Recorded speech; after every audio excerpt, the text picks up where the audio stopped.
కేంద్రం 2026లో సకల కుల జనగణన చేస్తానని చెప్పేసి కపట నాటకాలాడి తీసుకొచ్చింది. ఇప్పుడు ఎస్సీ, ఎస్టీలకు సంబంధించి మనం చూసుకున్నప్పుడు ఎస్సీ, ఎస్టీలకి రాజ్యాంగం ప్రకారం వాళ్ళకి కంటిన్యూగా జనాభా లెక్క జరుగుతున్నాయి. రాజ్యాంగం ప్రకారం వాళ్ళ వాటా వాళ్ళకెళ్తున్న పరిస్థితిని కూడా మనం చూస్తా ఉన్నాం. ఓసీలు ఈడబ్ల్యూఎస్ రిజర్వేషను, జనరల్ వాటాలో వాళ్ళు తీసుకుంటా ఉన్నారు. కానీ బీసీలకి సుమారుగా 52-65% ఉన్న బీసీలకి ఇయాల అన్నీ ఉన్న అల్లుడు నోట్లో చేని సన్నంగా తయారైంది. సో, ఒక ఇంట్లో ఒక నలుగురు కొడుకులుంటే ఎస్సీ, ఎస్టీ తమ్ముళ్ళకి వాళ్ళ వాటా వాళ్ళకి పోయింది. కానీ బీసీ, ఓసీలకు సంబంధించి వచ్చినప్పుడు పనంతా బీసీలదవుతుంది. ప్రతిఫలాలన్నీ, ప్రాఫిట్స్ అన్నీ ఓసీలకు చెందుతున్న పరిస్థితి మనం ఇవాళ చూస్తా ఉన్నాం. సో, ఈ నేపథ్యంలో తెలంగాణలో లేటెస్ట్‌గా ఒక 2 సంవత్సరాల క్రితం సకల కుల జనగణన చేశారు. స్వాగతిస్తా ఉన్నాం. సరే 9వ షెడ్యూల్‌లో పెట్టి 42% రిజర్వేషన్ ఇస్తారా, సస్తారా తర్వాత సంగతి చూద్దాం.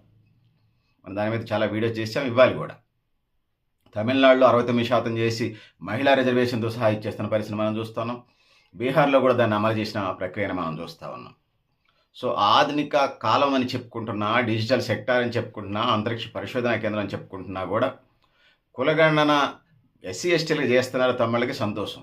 మరి బీసీలు 52-65% ఉన్న బీసీలకు సంబంధించి ఇలా సకల కుల జనగణనలో వాళ్ళకు ఒక కాలం పెట్టకపోవటం, ఇది బీజేపీ యొక్క ద్వంద్వ వైఖరిని.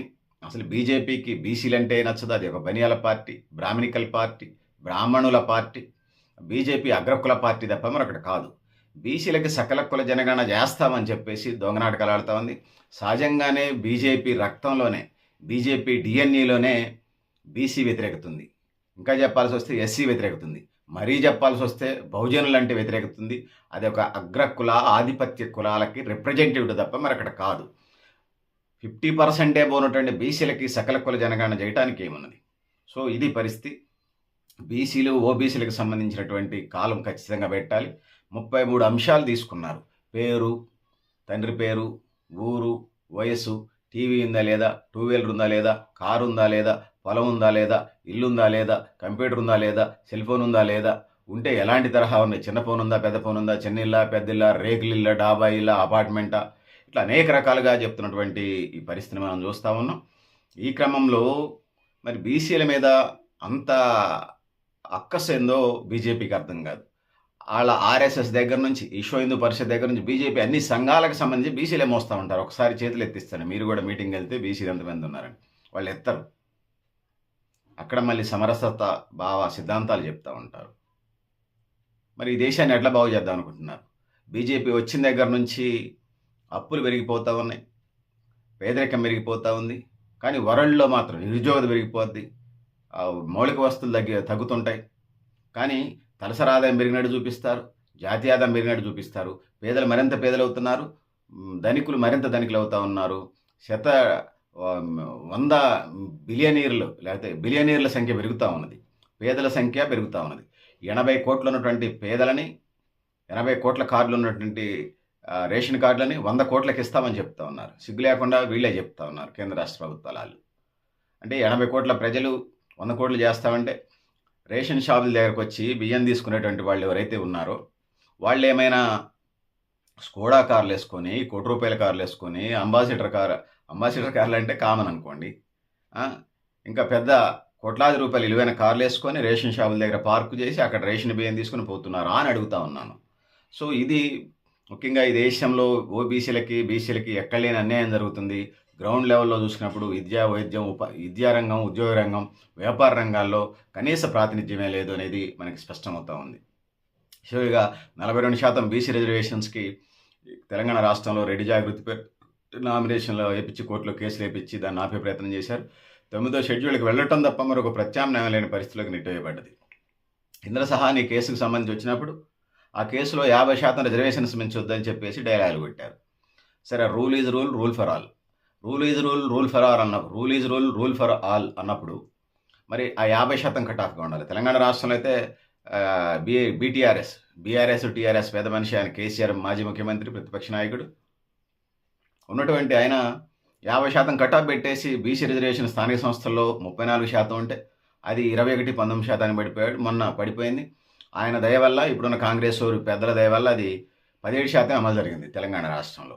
సో, అంటే బీసీలు పదవులకి దూరం చేసినటువంటి పార్టీలుగా ఇయన్నీ మనం చూస్తా ఉన్నాం. సో, బీజేపీ తన వంతు పాత్ర తను నిర్వర్తిస్తా ఉంది. ఇప్పుడు కూడా తన అక్కసంతా బీసీల మీద, బహుజనుల మీద చూపిస్తా ఉంది. వాళ్ళు ఖచ్చితంగా మనువాద సిద్ధాంతాలు నమ్మారు కాబట్టి దేశంలో కుల వ్యవస్థ ఉండాల్సిందే, హిందూ మతం బేస్డ్‌గా వెళ్ళాలని చెప్పేసి లేచిన దగ్గర నుంచి కథలు, కార్ఖానాలు చెప్తా ఉంటుంటారు. సో, ఇంద్రసహాని కేసుని నిజంగా వాళ్ళు అమలు చేస్తే కేంద్ర రాష్ట్ర ప్రభుత్వాలు, మరి ఈడబ్ల్యూఎస్ ఎకనామిక్ వీకర్ సెక్షన్స్ పేరుతోని ఎందుకు వాళ్ళు 10% రిజర్వేషన్స్ ఇచ్చారు? 10% రిజర్వేషన్స్ ఇస్తే మరి 50%, 60% కాలేదా? మరి అప్పుడు చట్టాలు ఎవరి వైపునున్నాయి? ఈ దేశంలో ఉన్నటువంటి అగ్రకుల పార్టీలు ఏదైతే ఉన్నాయో, ఇప్పుడు దేశంలో ఉన్నటువంటి పార్టీలు అన్ని పార్టీలు ఆళ్ళకే వందగొట్టారు. వామపక్షాలు గూడా బీసీ రిజర్వేషన్‌కి సంబంధించి ఎనకా ముందులాడి చివరిలో ఇప్పుడు సంతకాలకి, మద్దతులకి, బంధులకి సహకారం ఇచ్చారు గానీ, ఈడబ్ల్యూఎస్ రిజర్వేషన్‌కి ఎగేసుకొని ముందు పోయి సంతకాలు చేసి వచ్చిన పార్టీలు వామపక్ష పార్టీలు. మరి వాళ్ళ వర్గ సమాజం ఏ ప్రజల నుంచి నిర్మించుతారో, మరి రష్యాలోనో, క్యూబాలోనో, వియత్నాంలో నిర్మించుతారట్టుంది. సో, బీసీల రిజర్వేషన్స్ కాడికొచ్చేసరికి వాళ్ళు ఎట్లా వ్యవహారం ఉందంటే, అంతర్జాతీయ రాజకీయాలు చెప్తారు, రష్యా గురించి చెప్తారు, లేకపోతే చైనా గురించి చెప్తారు, క్యూబా గురించి చెప్తారు, వియత్నాం గురించి చెప్తారు, ఇరాను, ఇజ్రాయిల్, అమెరికా యుద్ధం గురించి చెప్తారు, ఇంకా 100 దేశాల గురించి చెప్తారు. ఈ దేశంలో, ప్రపంచంలో, భూగోళం మీద ఉన్నటువంటిది ఎక్కడైనా ఏం జరిగినా లోకల్‌గా యాజిటేషన్ చేస్తుంటారు. తెలంగాణ రాష్ట్రంలో, భారతదేశంలో వివిధ రాష్ట్రాల్లో చేస్తా ఉంటారు వామపక్షాలు. మరి ఈ దేశంలో ఉన్నటువంటి ప్రధానమైనటువంటి బీసీల, బహుజనుల సమస్యలు వాళ్ళ కళ్ళకు పట్టలేదా? కళ్ళకు పట్టినా కూడా నటిస్తా ఉన్నారు. అందుకోసం వాళ్ళు ప్రజలకి దూరమయ్యారనేది సుస్పష్టం. వాళ్ళ వాళ్ళు ఆ వైఖరి కుల సమాజాన్ని భుజానేసుకొని పోకుండా, బీసీలని, ఎస్సీలని, బహుజనులని భుజానేసుకోకుండా వాళ్ళు పెరగటం అనేది, పార్టీ విస్తరించడం అనేది కళ్ళ తప్ప మరొకటి కాదు.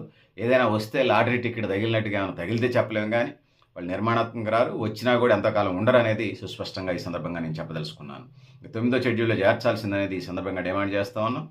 సో, 1881లో ఫస్ట్ జనాభా లెక్కలు తీయటం జరిగింది. 1931లో బీసీ జనాభా లెక్కలు కూడా లెక్కలు కట్టారు. అంటే ఓవరాల్‌గా మొదటి నుంచి కుల జనగణన లెక్కలేసుకుంటూ వచ్చినప్పుడు, మొదటి నుంచి స్వతంత్రం రాకముందు లెక్కలేసినప్పుడు, ఇప్పుడేసే జనాభా లెక్కలు 2026 16వ జనగణనగా మనం లెక్కేయొచ్చు. స్వాతంత్రం వచ్చిన తర్వాత నుంచి లెక్కేస్తే 8వ కుల జనగణనగా మనం చెప్పుకోవచ్చు. సో, 2010 జనగణనలో లోపాలు, అంటే 2011లో జరగాలి. 2011 జనగణన జరగాలి. కానీ ఏమంటున్నారు, 2010లో ఆనాడు రాజ్‌నాథ్ సింగ్ బీజేపీ జాతీయ అధ్యక్షుడు సకల కుల జనగణన జరగాలని చెప్పేసి ఆయన పెద్ద ఎత్తున గొడవ చేశాడు. 2010లో అన్నాడు. వీళ్ళు 14లో అధికారంలోకి వచ్చారు. 15, 16లో అది మా చేతుల్లో లేదని చేతులెత్తేశారు. మా వల్ల కాదని. కారణాలు ఏందని అడిగితే, ఒకసారి మా రజకులకు సంబంధించి ఎస్సీలో 17 రాష్ట్రాల్లో, బీసీలో 11 రాష్ట్రాలు ఉన్నాయి. ఏ రాష్ట్రానికి ఆ రాష్ట్రం బాధ్యులను అప్పచెప్పి చేయమంటే వాళ్ళే చేసి పెడతారు కదా. మీకు ఆ రెమ్యూనరేషన్స్ ఇవ్వండి, వాళ్ళే చేసి పెడతారు. కానీ బీజేపీ ఒక బనియాల పార్టీ, బ్రాహ్మణుల పార్టీ, పురోహితుల పార్టీ, ఆధిపత్య కులాల పార్టీగా ఇలా కనిపిస్తూ ఉంది. అందులో ఉన్నటువంటి పేదలకి ఏమైనా ఉంటే ఈడబ్ల్యూఎస్ ఇవ్వండి, ఇంకా ఇవ్వండి, మాకు అభ్యంతరం ఏం లేదు అగ్రకులాల్లో ఉన్నటువంటి వాళ్ళలో. కానీ వాళ్ళని కూడా బ్రాహ్మణ ఫెడరేషన్ పెడతా ఉన్నారు, కమ్మ ఫెడరేషన్ పెడుతున్నారు, లేకపోతే ఆంధ్రాలో ఓసీలు ఉన్న కాపు ఫెడరేషన్ పెడతా ఉన్నారు, రెడ్డి ఫెడరేషన్ పెడతా ఉన్నారు, వెలమ ఫెడరేషన్ పెడుతున్నారు. ఆ పేరుతో 500, 1000 కోట్లు ఇస్తున్నారు.